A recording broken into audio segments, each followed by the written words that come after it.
And those plastic ball boxes, contractor grade. It's cheaper if you buy them like that. You get 100 of them.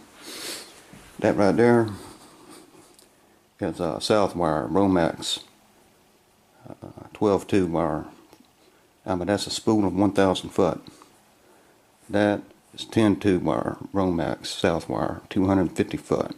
I got another box of 250 foot of 12 3-wire. These buckets all have stuff in them. They're sealed up. You got outlets, switches, breaker switches for the breaker box. You got 8 floodlights. I'm gonna put 2 on. I'm gonna go around the entire house, put floodlights out. 8 of them all the way around. You got outside outlets. The in-use covered kind. That's by code now, with the plastic cover that comes down. I got 4 of them. I'm gonna go around the house, and put those in so that way you can run electricity from the outside of the house. Got all kind of stuff in here. Alright, these here is nails. The bottom one, we got 50 pounds of 16 penny common nails, veneer finish. Just a regular common nail. And we got that. It come in like a regular thing of nails, like a 5-pound box, except it's a lot bigger, big box. And of course that thing, the cardboard box started breaking on it. So I dumped it in that 5-gallon bucket, and that filled that bucket up. That bucket's full. All the way up to the top. 16 penny nails. This one has got 16 penny galvanized spiral nails in it, because I had 5 boxes, 5-pound boxes, so I just dumped them all in that bucket. And that bucket's close to half full, just over a little half full.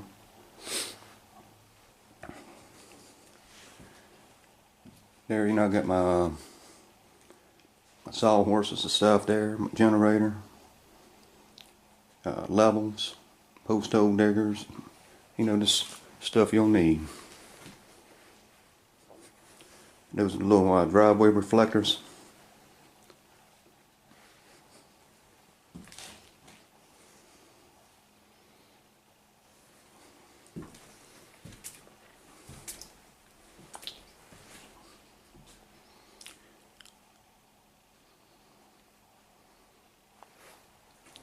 Stuff down here.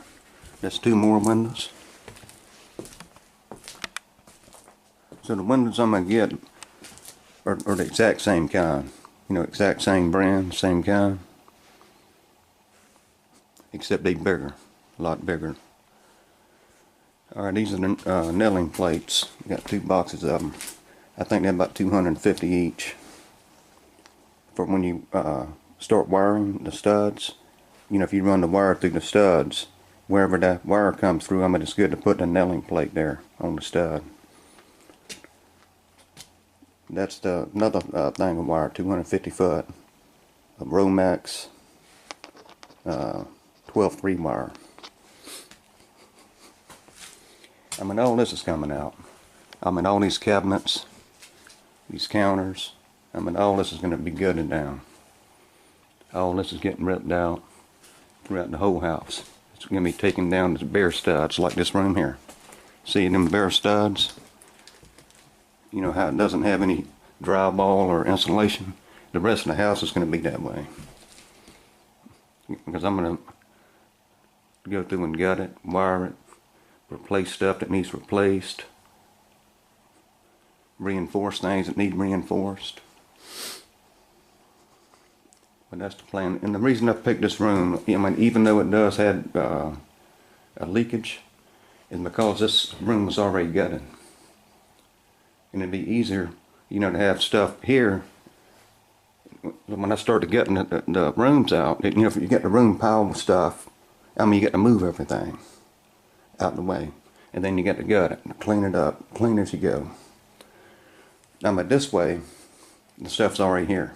The only thing that needs to come down is the ceiling. Got to cut this out. And that's actually tongue and groove wood. And you see how it's starting to bow? It's getting moisture damage. It's starting to sag. You need to get this thing down. Because if you don't, the joist above that is going to be sitting in water. We'll find out. We have to do a little at a time. Can't do it all in a weekend. It's a major job here. Major. It's, you talk to anybody that does construction work, remodeling is the hardest. New construction, a lot faster, easier. Remodeling is the hardest. Because a lot of it, you know, it's not plumb, it's not square, it's not level. You gotta go in and do a lot of rework. It's hard, real hard.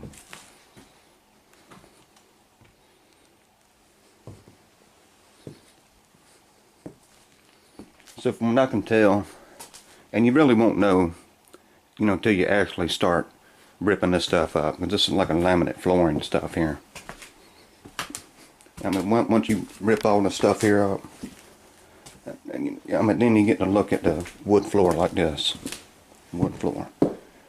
Back here, you know, it seems pretty good, but you know, from what I can tell, I mean, this here, it's got moisture damage. I mean, this section here needs to be cut out and replaced.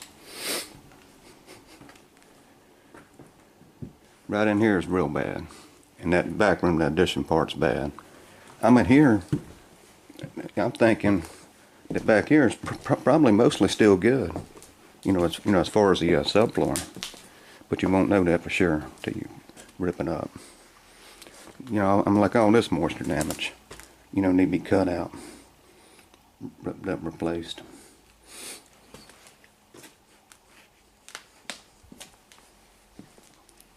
So I'm gonna have to try to cut this video into different sections, because I can tell you, I just went over my limit. And that's fine. I did it last time. I finally figured that thing out.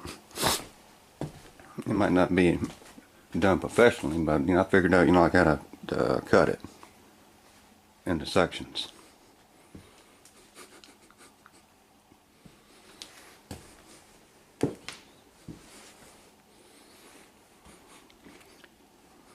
And I was thinking about these furring strips, because these things run all through the house.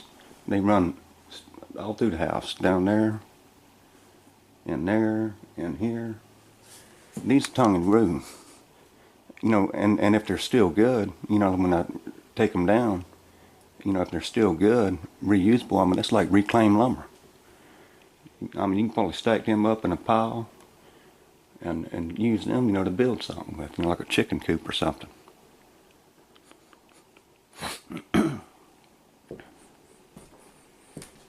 Sun's starting to come out now.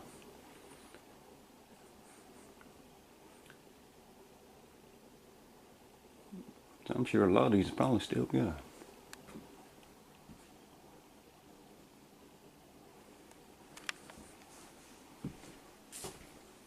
See, this is, you know, the other one though.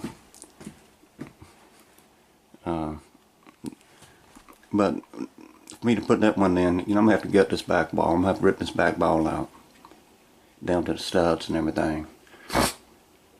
But that's, see, I cut these things out 3 by 4 foot. So that's basically, you know, the size of the window there. So I'm hoping it'll fit in there. I was looking at these, this bathroom here, taking measurements, looking at it, and I was thinking, I'm thinking about carrying this thing out, because from here to there, let me step back so you can see. Alright, now I mean, this little thing here, I'm thinking about just balling this in with that door right there. From there, this little hallway is 5 foot, 5 by 5 foot. I'm thinking about busting this ball here out and carrying the bathroom all the way out to here. 5 by 12 foot bathroom. Having access to the bathroom along this wall here somewhere.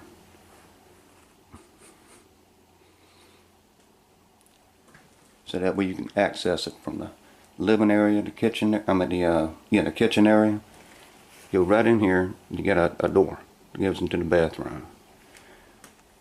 And I was thinking about the plumbing. You know, I mean, most of the plumbing's already ripped out of this house anyway. From what I can tell, I don't know why they do it. Unless it was for like reclaimed pipes or something, because it didn't have copper.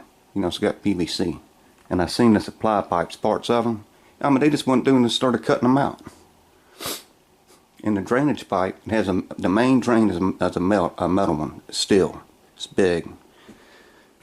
And from the looks of it, it looks a lot bigger than 4 inch. And it runs all the way down. It goes up here. And it has PVC drainage pipes, that hook up to it.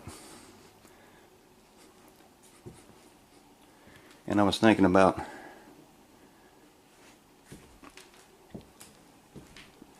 putting another bathroom here somehow. Either here, or take this part here out and get another bathtub, because I think that bathtub, I don't think it can be saved. So I was thinking about trying to clean it up, clean it up real good, and get some new parts and plumbing and stuff for it. But sitting there and you look at all that, and it seems solid. It's not all busted up or broken or anything. It doesn't have any cracks or anything in it. So I was thinking about, just trying to clean it up, and reuse it. But I don't know. I don't know yet. It's just thoughts. I might just take it out, wall it here, have this right here to right here. It's a 5 by 12 foot bathroom. And then the bedroom here, tap into it somehow. I'm going to just have you a nice big bathroom here with a nice big closet. But that's just thoughts, just thinking. Just thinking. But that's how I plan on doing it. The exact measurements and the exact sizes and the layout and stuff, that's different. Because I'm having to gut it